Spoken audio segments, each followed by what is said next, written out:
Hi folks, this is Todd at Survival Sherpa. This is my first YouTube video, and I wanted to go over just an emergency shelter, being able to put one up in 5 minutes or less. Usually takes 2-3 minutes max if you got your ridgeline set up. But if you were in a situation where you had to make quick shelter in a fire, so you could do that in 15 minutes if you got it immersed in cold water, then you could do this all in under 15 minutes before you start losing dexterity in your fingers. So what I've done is I've collected a drum liner full of smalls, pencil lead, pencil sized twigs, and just a few more that I grabbed on the way over to this site. So anyway, we'll use that to start a fire and boil 32 ounces of water, hopefully in less than 15 minutes, which should be able to do. So hang on and I'll show you how we set this up. I'll go over the knots and how we set up the tarp with 4 tent pegs. Just an emergency shelter, nothing extravagant, but we'll use the reflective side to radiate heat down from the fire on a cold night. Alright, so for an emergency shelter, all you need, 4 tent pegs. These plastic tent pegs, cheap from Walmart, common man. Very inexpensive. It doesn't hurt to have 4 of those in your pack. So just throw them in your pack somewhere. They're light, no added weight hardly. The other piece is just a 2-foot piece of paracord. What you'll do with that is we'll tie 2 knots to make a prusik knot, which will go on our ridge line. Now, of course, you can, once you set this up on your ridge line, just leave this prusik knot with the loop on attached to your ridge line. Now, this is about a 25-30 foot piece of paracord. You could also use bank line, tarred bank line, which I've done before, and it works very well. The prusiks bite on that very well. So anyway, to start out, we're just going to tie a bowline knot in the end here so we can attach it to one of the trees, and then we will go ahead and get started on this. So with the prusik here, I'm going to stretch that out. But while I'm here, I'm going to go ahead and talk to you and show you the other knot. We're going to do what is called a fisherman's knot, blood knot, a couple of other names for it. But basically all you're going to do is you're going to just basically hold it just like that. You're going to tie a overhand knot in one end. I'm hoping you can see that. Just an overhand knot on one end of the cord, like that. You're going to take the other loose end and you're going to tie another overhand knot on the cord next to it. So what you've got is you've got a slip knot that when you tighten down, it's not going anywhere, and it's very easy to undo. So all you're doing here is, if you want to undo it, pull that out. The paracord, of course, will come out easily. The knots, you just undo them, just like that. So now we have this and a reusable emergency space blanket.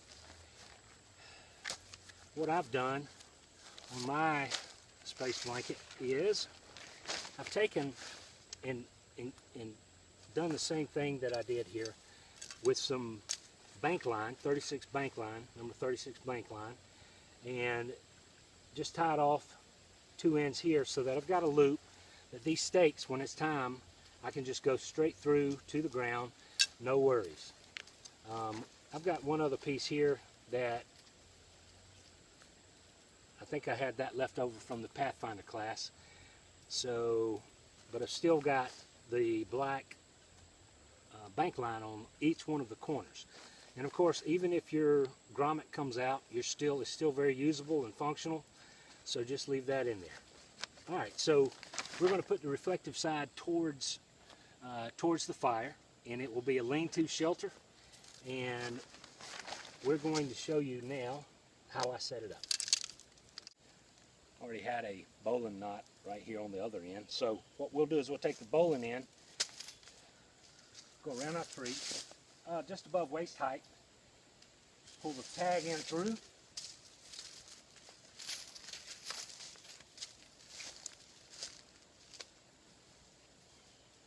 and go about, about a quarter from here around to the side, and you're going to cinch down there and it's going to tighten up with no problem. So now we've got a good tight hitch here, and we're going to move to the other tree. Now these trees are a little further apart than I would like, just because I've got an old fire pit here that I've used before, but for this demonstration, the fire that we're going to build today is going to be directly in front of the shelter, and it's going to be kind of splitting the difference between that tree and this tree, probably 20 feet apart. So let's go to the other tree and I'll show you the trucker's hitch. Here we are at the other tree. We're going to go same height, about approximately anyway, and we're going to just make a loop around that. Now I'm going to come down, since I'm trying to get the shelter closer to my fire pit. I am going to bring, which is probably 4 or 5, maybe 4 feet from the loop on the tree, and I'm going to come here and take a bite in this paracord, in my cordage, and I'm going to pull it back towards the tree with the loop. I'm going to run my tag in through here so that I've got a ratchet system, or as we call it growing up in Georgia, a hillbilly come along. So this means that I can get this ridge line really tight. So we're just going to yank down on that, pull some tension on it, pinch right here between, I need a different color cord so you can see better, pinch right here where the tag end comes through the trucker's hitch loop, and I'm going to pinch right there, and I'm going to again just go through and pull my tag in there, and it's good and tight. Now you want to leave a loop. You want to leave a loop in this. Don't pull it down too tight, because this will be used to attach one corner of the emergency blanket with a tent peg. So, or the emergency shelter. So here we are. We're going to leave that just like that. Now, from here, we're going to go down about 7-8 feet, and we're going to tie up a prusik hitch for the other corner of the top of the emergency shelter. Okay, with our loop that we created with the blood knot, we're going to come over, and all we're going to do is run this loop that we created through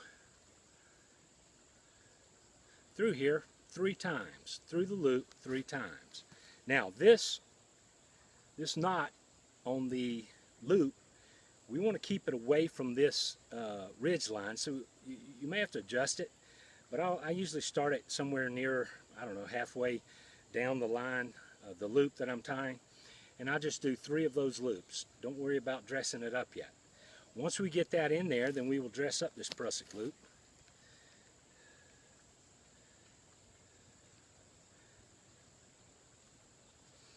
Cinch it down. Now we have a prusik loop that when it's pulled, it's not going anywhere. But I can also slide it and adjust it to where I want it or need it on this ridge line. So if my tarp comes to here, I'll slide down here and connect the corner. When I'm ready to, and then I'll pull it back once it's connected to the corner of my emergency blanket or tarp, then I can just slide it back down, loosen it up, get the tent peg off. And we'll show you how to do that in just a sec. So this is a very good knot to know in bushcraft, woodcraft, any kind of camping related activities. All right, So now that we have that in place, we also have the trucker's hitch down there, but we're going to start off by hooking up our corners on the ridge line.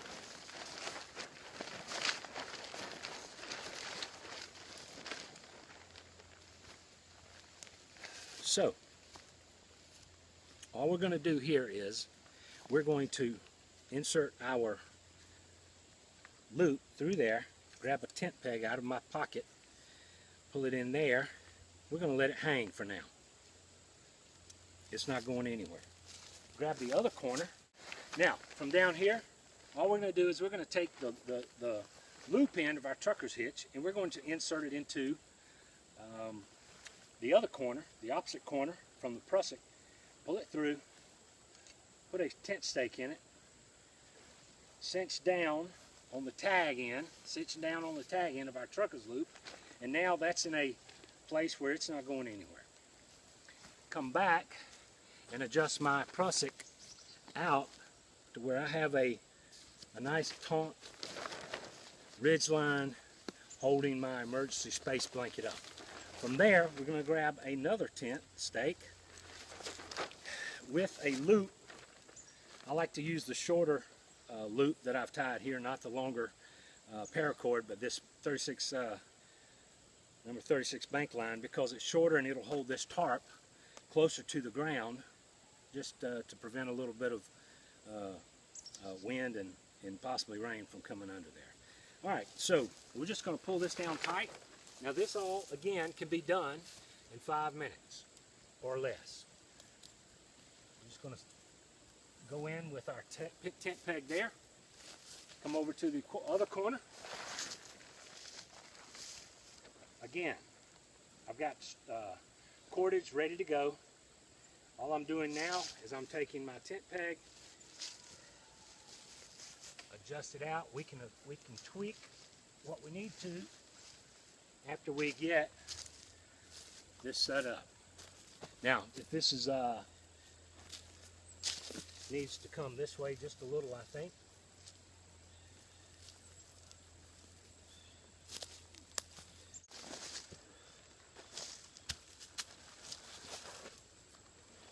Now, lean-to reflective emergency space blanket here, fire out front, and in an emergency, we could set this up in under 5 minutes. Get the water boiling with a sustainable fire. All the tasks done in less than 15 minutes. So we're gonna give this a shot on the clock, hopefully, and we'll get it done. We're back and we've got the fire lay ready to go. What I've done is I've separated out some of the larger few smalls, and basically what I want to do is collect as many of these small ones, put them kind of in a V shape above the fire lay. And what I've got here is just some dried leaves off of some of the smalls I collected. Here is where the bottle was set, of course, with the lid off. I put it on a platform to keep conduction. If it was really cold here, we could heat water quicker if we kept that bottle off the cold ground. So this is just practice to do that. It's probably 80 degrees here in Georgia right now. But anyway, we'll just we'll take our bottle. Once we get the fire going, we'll set it on this platform to get some airflow under the fire, keep it rolling, and basically more than anything, just to keep this bottle off the cold ground if it were cold. Also, just collected just a little bit of fat wood laying right up in the edge of the woods there, old dead pine tree that was laying there. So I just ripped that off, and we're going to make some shavings and a few feather sticks with this to get this fire going. Now, of course, this is taking way longer than 15 minutes, but we're teaching it. So stay with me, and we'll get set up and show you how I scrape the shavings, and we're going to set it in that nest of dry leaves and real fine small pencil lead tinder. So hang on. Okay, we want to create a little dust off of this so we can strike it. Now obviously you can strike it with a lighter, which you should keep in your pocket or kit somewhere. But we're going to do this with a ferro rod, see if we can't get it to ignite here. So we're just going to take our knife and the spine of our knife, and we're going to shave and collect as much of this fat wood shavings as we can.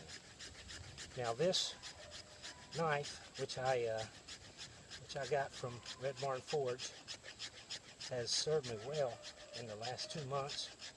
I took it to the Pathfinder Basic class, and that was the only knife I used. I brought 2 other knives, spare knives, which never saw any action. This did everything I needed it to do and more. So we're just going to collect as much of this fat wood shavings as we can, maybe, I don't know, dime size, I mean a quarter, $half, dollar size.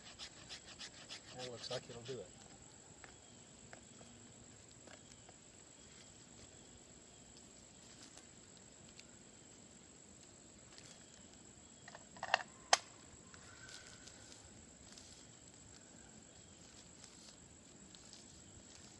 Now if you're in an emergency and you really got to get fire, you should have something in your fire kit, some jute twine, something that would ignite quickly with a ferro rod, lighter, whatever you can use to as a combustion device. Now, so what we'll do is we'll take these shavings, and we're going to place it right inside these leaves, which I've kind of got a little bed going there. Now with that being done, we're going to baton a piece of this fat wood and create a feather stick just to make sure we get ignition on that.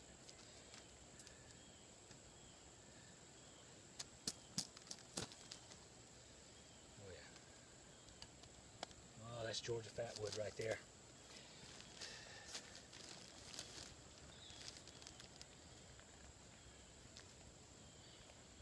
What we're doing is we're creating surface area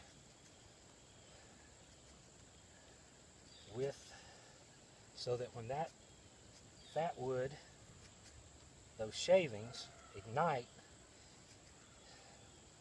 we can get this feather stick here burning real quick. I mean, this is enough surface area here, but we'll add a few more. And I'm just going to pull the wood, any shavings or curls that come off, just throw those on top. This right here is going to do it. I'm just pulling this to me just quickly to get that done. So we're going to lay that on top once we get ignition.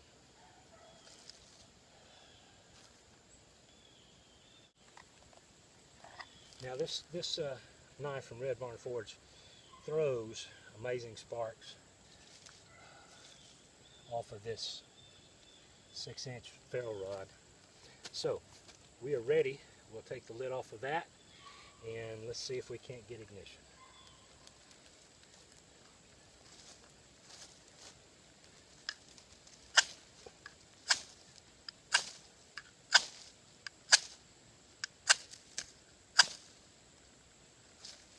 There we go.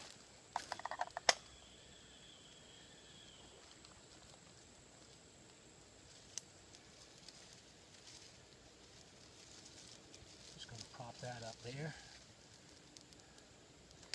Now, once we have our nest going, we're going to just roll this V of smalls right on top of this thing and let the fire begin to eat.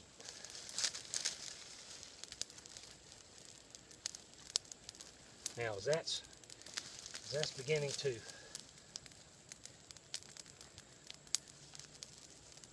burn there. We're going to go ahead and take our water.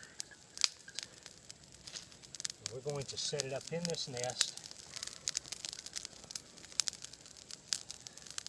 And bring this over on it. We don't want to spill the water.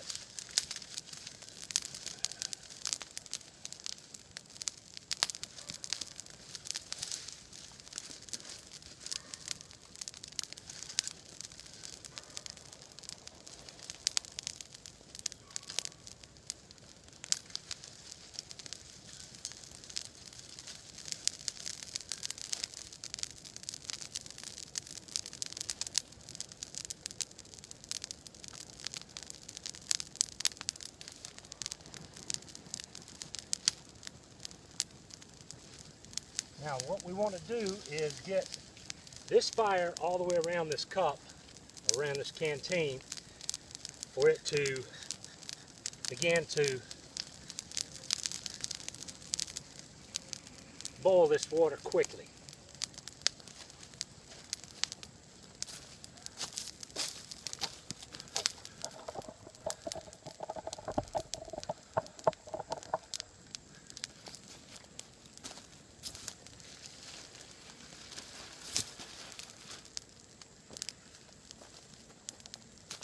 Now we just want to take and feed this back onto this fire. All of the smalls that are falling off, we're just going to feed that back over.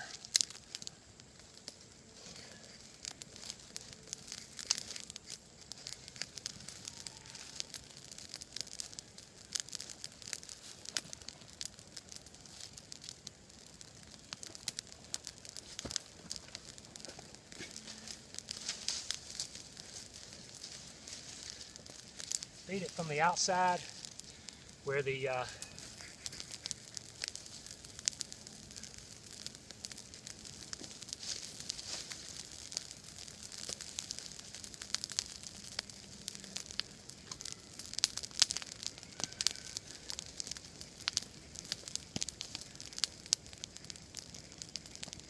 that, my friends, is a fire.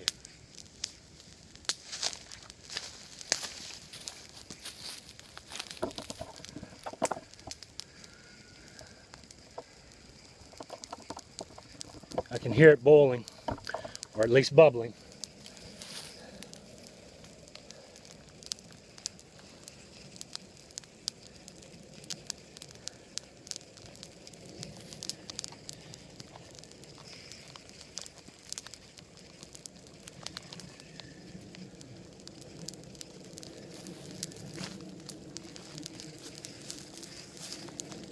You want your fire to be man high, man wide, if you can.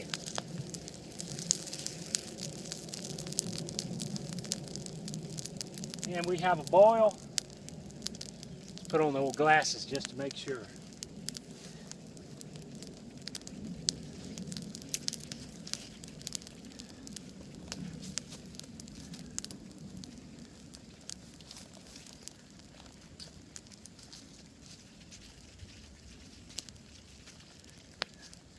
This water, of course, was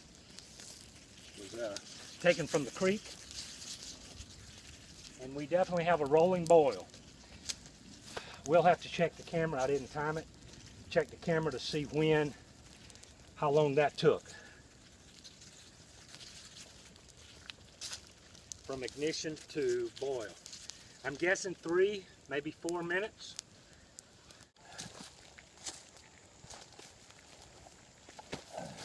Now, inside this emergency shelter, this this lean-to shelter, there's no way you could sleep here in the temperature that I'm at right now here in Georgia. It's completely, I'm guessing 100 degrees it feels like in here with that fire right now.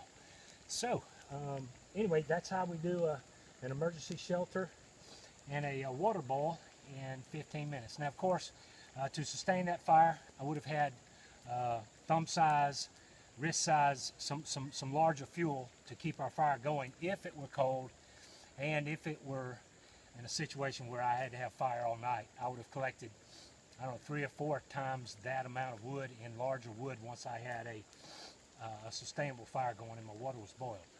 So that disinfected our I disinfected our water. So we're ready to drink. We can rehydrate once that cools off. So you can take, once it boils, it's ready to go. So you can use your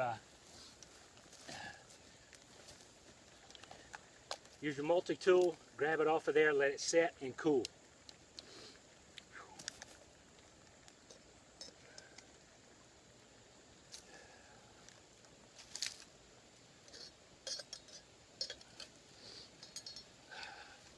There you have it. 5-minute shelter. I'm guessing 3-4 minutes on the boil. If you had to, it could be done. The shelter, if I was doing it from scratch, it'd probably take me 3 minutes. So we're looking at boiling water. Now, of course, obviously, you got to collect your smalls, get your fire prepped, have everything ready to go. That's going to take some time. So as you're walking, looking for resources, those smalls are so valuable. So be sure you collect them as you go. Always keep a couple of those drum liners in your kit, haversack, and use them as you walk to your hunting spot, camp spot, wherever you're headed. All right, guys. Well, I appreciate you your patience on my first video here on YouTube. There will be more, and looking forward to putting together some more videos for you guys. If you have any questions, just let me know in the comments. And until then, keep doing the stuff with Self-Reliance. Talk to you guys soon.